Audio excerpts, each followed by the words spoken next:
Bienvenue dans cette vidéo annexe au transformateur triphasé. Cette partie est dédiée en particulier au lien entre couplage et indice horaire.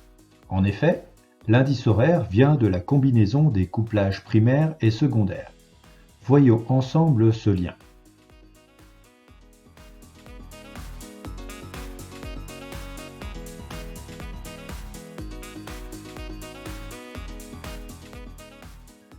Tout d'abord, rappelons que le transformateur triphasé est composé de colonnes sur lesquelles les enroulements primaires et secondaires sont enroulés. Pour mieux visualiser les couplages sur un dessin, on va représenter les bobines relevées à 90 degrés. Ainsi, on aura une vue de dessus qui permettra une meilleure présentation des connexions, mais elle facilitera aussi la construction des vecteurs pour déterminer l'indice horaire. Rappelons que l'indice horaire vient du déphasage entre tension simple, primaire et secondaire. Ce déphasage peut se représenter à l'aide des vecteurs correspondant à ces tensions simples. Ces dernières sont reportées sur une horloge. La position de la flèche de la tension simple du secondaire se cale sur une des heures du cadran. C'est ceci qui donne l'indice horaire, chaque heure représentant un déphasage de 30 degrés. Ainsi, lorsque la tension simple du primaire est en phase de midi, la tension simple du secondaire peut être sur 0, 1, 2, 4, 5, 6, 7, 8, 10 ou 11 heures.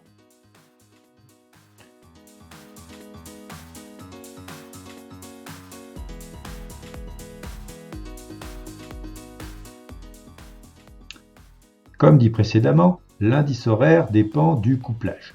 Prenons un exemple déjà vu.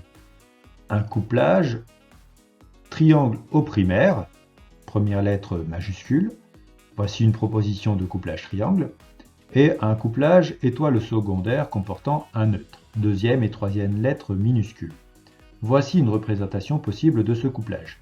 Mais attention, le couplage peut être réalisé différemment. Si on prend l'exemple du couplage étoile du secondaire, on peut le réaliser à l'envers. Ce changement aura une incidence sur l'indice horaire. Voyons comment.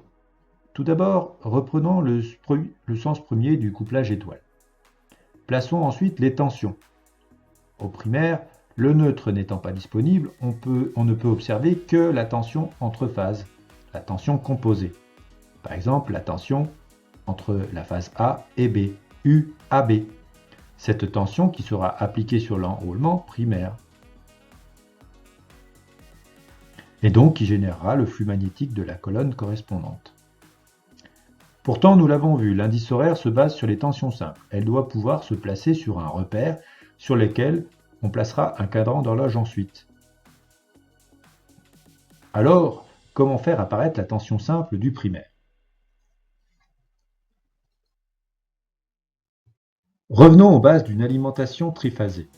Dans un réseau triphasé, on peut mesurer entre phase et neutre les tensions simples. Notre tension VA se trouvera entre la phase A et le neutre, la tension VB entre la phase B et le neutre, et la tension VC entre la phase C et le neutre.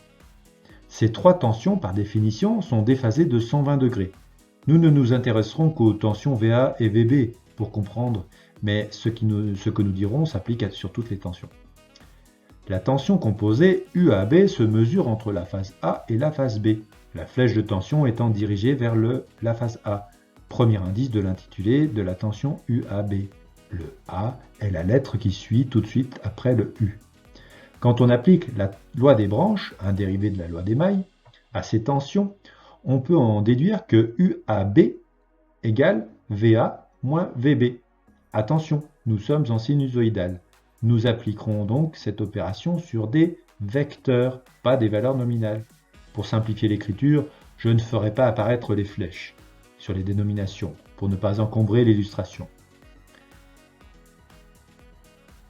Pour aider à la compréhension, toujours, nous écrirons l'opération un peu différemment. UAB égale VA plus moins VB. Cette écriture permet de faire apparaître une somme. Le moins VB correspond à un vecteur VB qui va dans l'autre sens. Ainsi, une addition de vecteurs consiste en deux flèches qui se suivent l'une derrière l'autre. C'est le cas ici. Cette addition étant égale au vecteur UAB, il suffit de dessiner son vecteur partant du début du vecteur -VB qui mène à l'extrémité du vecteur VA.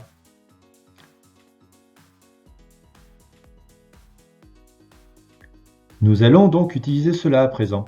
En effet, la tension UAB s'applique sur la colonne A, où nous trouvons également la tension VA minuscule du secondaire. Puisque les deux tensions sont sur des enroulements autour d'une même colonne, celle-ci voyant le même flux magnétique, ces torsions sont en phase. Leurs vecteurs sont dans la même direction et le même sens. La flèche VA est sur la flèche UAB. Si on déplace le vecteur VA pour le faire démarrer depuis le point d'origine du repère, et qu'on place le tout sur un cadran l'horloge, on détermine l'indice horaire, ici 11. Si le couplage étoile avait été inversé, le vecteur indiquant l'indice horaire aurait été inversé lui aussi, dans le sens opposé à UAB. Ainsi, il aurait indiqué 5. Passons à présent sur un autre exemple, plus compliqué, le couplage zigzag.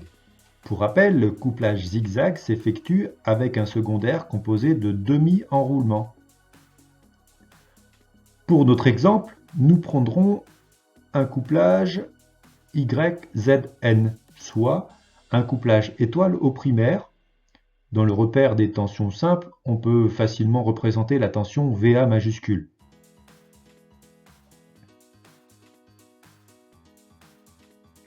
Pour la construction des vecteurs du secondaire, nous aurons également besoin de la tension VB du primaire. Pour le secondaire, c'est un couplage zigzag avec un neutre connecté. Il faut déjà construire le couplage. Nous prendrons pour l'exemple une configuration quelconque du zigzag, mais comme tout couplage, il peut être organisé de différentes façons. Dans notre cas, les bornes A, P et C minuscules sont connectées directement au premier demi-enroulement. Puis ceux-ci sont en série avec les demi-enroulements de la colonne d'à côté. Attention, ceux-là sont connectés dans le sens inverse. Enfin, les bornes restantes sont raccordées au neutre. Dans cette configuration, chaque demi-enroulement délivre une demi-tension sur la première colonne VA' et VA''. Sur la deuxième colonne, VB' et VB', et ainsi de suite. La tension simple du secondaire VA se mesure entre la borne A minuscule et le neutre. Dans cette configuration du couplage zigzag, cette tension est l'addition des tensions VA' et VB', ou plus précisément moins VB'. VA est égal à VA' moins VB'. Si on dessine les vecteurs, VA' est sur la même colonne que VA majuscule, donc le vecteur sera dans la même direction et le même sens que ce dernier. De même, VB'' est sur la même colonne que la tension primaire VB. Le vecteur VB'' sera donc sur le vecteur VB, mais dans le sens opposé. Pour faire la somme des vecteurs, on déplace le vecteur moins VB'' au bout du vecteur VA', afin d'obtenir le vecteur VA. On replace le tout sur le cadran d'horloge. L'indice horaire est donc 11. Cette démarche est difficile pour le couplage zigzag. Il faut donc bien s'entraîner et comprendre les subtilités de tel traçage. La méthode est compliquée. La maîtrise des vecteurs de Fresnel est importante dans ce cadre. Il faut savoir déterminer la place des différents vecteurs à partir du dessin des couplages, mais aussi savoir faire l'inverse, en connaissant l'indice horaire et les couplages attendus, savoir dessiner les couplages sur le schéma. Il faut donc bien s'exercer. Fin de cette vidéo consacrée à la construction de l'indice horaire d'après les couplages. Merci d'avoir regardé cette présentation. Au revoir.